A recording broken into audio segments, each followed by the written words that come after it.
Hello, I'm Panos Kotzathanassis, and this is ASEAN Movie Pulse interviews. Today I'm here with Pat, director of How to Make Millions Before Grandma Dies, which the film has already released in theaters September 13 via Well Go USA. How are you? I'm good. Yeah. How are you? I'm good. I'm good also. So, first question. The movie has been quite successful, screening in festivals all over the world and even finding distribution in the US. So, what do you think owes this success, if you were to say? Well, I feel that I'm just lucky. Yeah, it's really good as a filmmaker to just to you can only when you see the reaction of the people, I think that's the best thing. I mean, to learn as a filmmaker. So I just enjoy this and feel really lucky. Yeah. hmm Okay, just luck, you think? Okay. uh I think it's a team effort it's maybe we're just I mean my guess it would be that we're living in the time it's a very special time that is like a transitional period of from big family to a nuclear family. hmm So I think maybe the movie somehow reflect back to memories of many people who maybe have that kind of upbringing. Yeah. Okay. And what would you say was the main inspiration behind the story of the movie? And I was one. Ah, okay, please. Oh, it's mainly from the scriptwriter. Tosapon, he had a chance in his life to take care of his dying grandmother. So he somehow wrote it into a pretty short story and sent it into the studio and to the producers. And the producer gave it to me, and I had a chance to rate it. So it was very beautiful. So I just took it right away and try to stay to the essence of the feeling that I read the script at the first time. hmm hmm And what do you think about the care for the elderly nowadays, which seems to be like a problem everyone in the world, every country in the world has? So, what do you think? Mm, I think it's somehow like just unprofessional opinion. I think it's like a deal that you somehow make with your your relatives or your community. I mean, it's like everyone can have it differently, and it depends on each. But I really see living together as a not a real like pure product of love, but we all share something, I mean, good and bad from each other, or we all get good things from each other. So it's like how do you find a balance? Yeah. hmm hmm And okay, I get the stories from the script writer, but I was wondering if you could tell me if the characters are based on maybe some people you know, or. Mhm. It's yeah, to be honest, it's basically based on people in my life, hmm so that way I could direct them or write about them easier. hmm And but that's it's totally out of my expectation that it would somehow resonate with the audience too. Yeah, hmm and even the audience that who are not in any Chinese culture base. Yeah. Mm-hmm. hmm So, have those people watched the movie, the one you based the characters? Yes, yes. Actually, I think all my family watched it, Uh-huh. but somehow since the screening, they never actually talk about the content of the movie. They just talk about, oh, congratulations about the success, and yeah, and they just like talk about something else, but we never get into the content of the movie. But they realized that it was about them, or was Yeah, I think they realize it. Okay, that's the power of denial then. Okay, okay. All right, all right. And do you feel the film also deals a bit with the patriarchy, how how the males dominate, let's say, family and society? And do you feel that patriarchy is still prevalent in Thailand?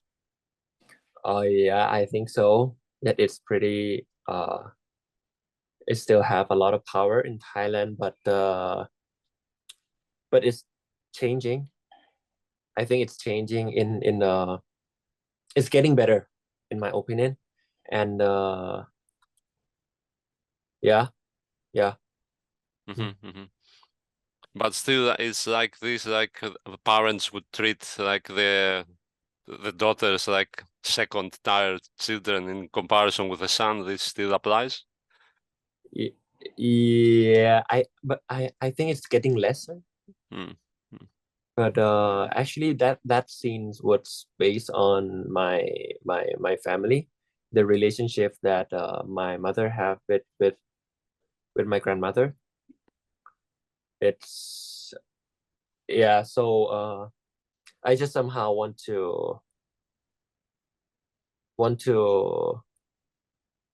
it start off as the wanting to understand how can this relationship exist when the grandmother doesn't love her the most, or far from the most, and she's the only one who takes care of her.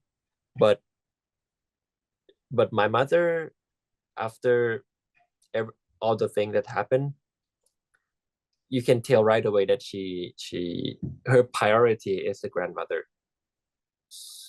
I just want to understand how that exists, the dynamic with all the patriarchy that had been inherited from the grand from my grandmother's side. Yeah. And I'm not sure about the character of Mui. So in the end, I'm not sure if he's a good person or is he manipulative. How would you describe it? How would you describe her? Mui would be,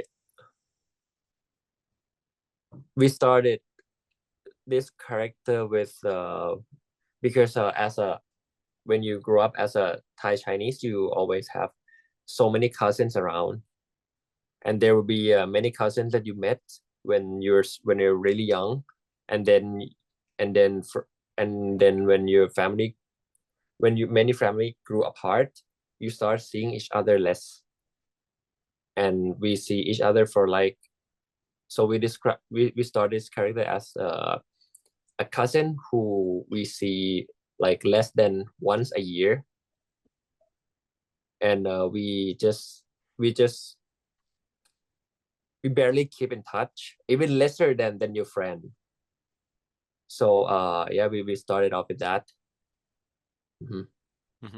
Okay, okay. And tell me a bit about Usha Seamkhum in the role of Amah. How did you cast her? And because she's brilliant in the movie. She's a non-professional actor, and she never starred in anything serious. Oh, really? So yeah, so that's a really good quality of her. So she didn't have any preconcept of acting. So, but she has that gift of acting. I mean, not, I wouldn't say it's acting, but I would say it's believing. She could believe the role, she could dig in the character, and once she believed that she's that character, she would just be natural. I mean, she would just feel it is the real emotions for her. So that I think somehow really contribute to overall naturalness of the film. And the fun fact is that we found out about her really late into the pre-production, and yeah, she happened to star in a music video that my assistant director worked on 5 years ago. Mm-hmm. So Wow. we called her in. Yeah. Okay. And how was your cooperation with Putthipong, who plays M? Oh, he's like my younger brother now. We are really comfortable working with each other, and we somehow, I think in our industry still doesn't have a lot of like method on to work, like how should a director work with an actor. So when I was directing this movie, I just tried to like find out by myself with him, and we just found this very very good connection, work like the bond that we trust each other, and we just do a lot of workshop on his mental state. We work on his mental state to be in the present. He just have to be in the present, not thinking about the future or thinking about the action or even the dialogue that he's playing. So we do a lot of workshop for like 5 months or like 6 months on only on that, but not on the script. And when we went on the shooting, we just go. I don't really directed him. I just maybe just a little bit, but he'll just have a lot of freedom on set. I trusted him with the character, and he trusted me with the overall picture. He never actually looked at the playback. So I think that we have that developed that. Yeah. And are they friends now, Usha and Putthipong, after Yes. the movie? Yes. Every time that when Usa sees him, she would like, oh, and she would go hug him and kiss him and things like that. And regarding the rest of the actors, how did the casting work? Because you had a lot of protagonists, I guess. There are from many backgrounds, but that somehow give them the depth of the character. And I love working with Pijia. Jia is the mother who played the mother, and Du is the one who played the oldest brother, and Pi Pheuak, the one who played the youngest brother. They are all fantastic. I mean, they're very contributing. Yeah. Great. And can you tell me a bit about the cinematography in the film? What you wanted to do with the visual aspect of the movie? Sure. I try to base everything on the heart of the script, which for me, before I directed this, the script really screamed out that itself should be natural. So I try to put the same method to work with actor and also the crew, and also of course the cinematographer Boonnitipat. We barely talk about the lens or the framing, or you have to be this angle, a little bit down, a little bit up, a little bit closer. We don't talk about that kind of thing. We just talk about I just talk about the blocking of the actor. Because and that's somehow perfect for her because she has a lot of freedom, and so we talk a lot about the character and a lot about the blocking. What would this character do, and what blocking would somehow give the best cinematography to be just an observer, to not we try very hard not to let the audience sees the camera. And Boonnitipat, she said that she aims to make the character like make the camera to be like the ghost of the grandfather. Okay. Yeah. Okay, good. And the same question about the editing and the pace of the film, let's say.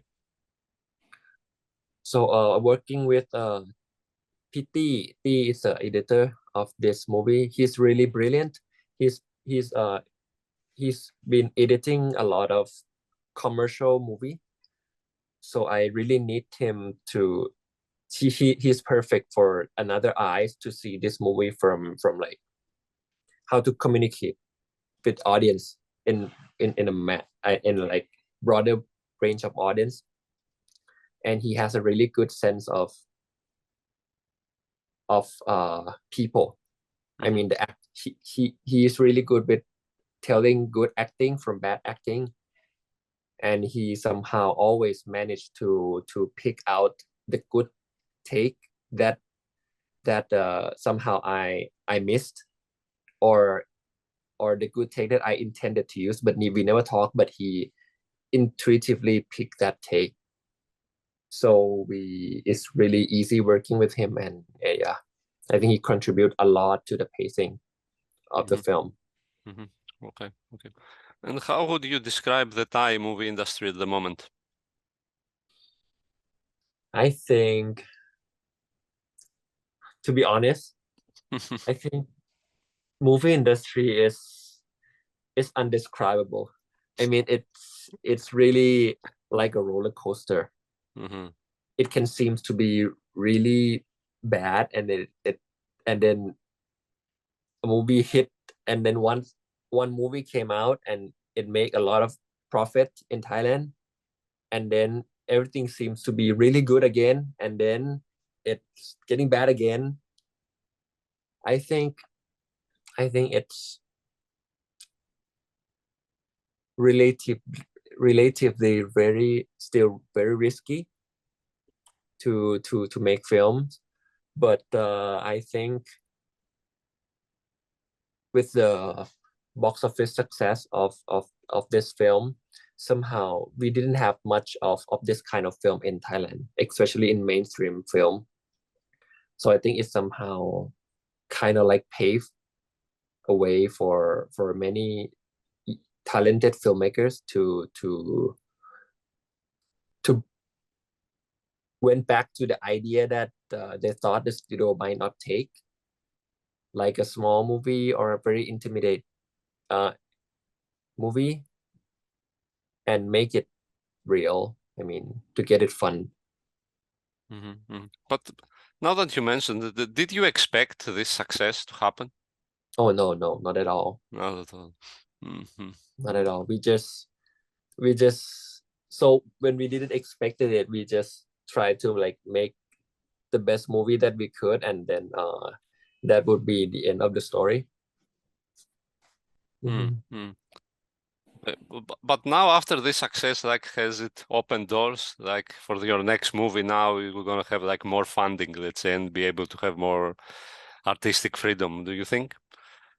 I think so. Yeah, I really believe so. I really hope that my next feature film would I still will be focusing heavily on making a good quality film, because it's really important in my stance in Thailand to contribute to our cinema. But about the content, I would just let the story lead me. Okay. And since we mentioned that, do you already have some projects lined up? No. No, not at all. No, not at all. You're still enjoying the success of this one. I'm ironically I'm working now for my family business. So I just like, it's like I took a break to do something else. Yeah. Okay, I have to ask now, what is the family business? It's selling glass, Ah. like a interior glass, like this glass. Okay. Glass, yeah. All right. Okay. Great. Well, I guess that's it. Thank you very much for your time. Thank you very much. Okay. Will I see you? Are you going to the Thai night?